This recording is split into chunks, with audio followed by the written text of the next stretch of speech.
மங்கலத்துல உங்களுடைய துரோகமும் வெளியில வந்துருச்சு. அடுத்தது திருவண்ணாமலையில நாங்க கொண்டு வருவோம். வெளியில திருவண்ணாமலை கோவில் என்பது இந்த சமுதாய மக்களுடைய கோயில்.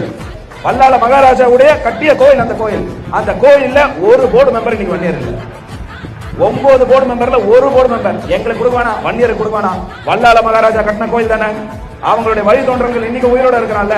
அந்த சமுதாயம் அந்த வீட்டுல இருக்கிற ஒருத்தனை போர்டு மெம்பர் ஆக்கிறது உங்களால முடியலன்னு சொன்னா இந்த மக்களுடைய ஓட்டு மட்டும் உங்களுக்கு வேணும். இந்த மக்கள்கிட்ட காசு கொடுத்து ஓட்டை மட்டும் பிடிக்கலாம். ஆனா எதுவும் செய்யக்கூடாது. சாராயத்தை கொடுத்து அவங்கள ஓட்டு போடுற மக்களாவே வச்சுக்கலாம் நீங்க நினைக்கிறீங்க. எத்தனை நாளைக்கு இது பழிக்கும்?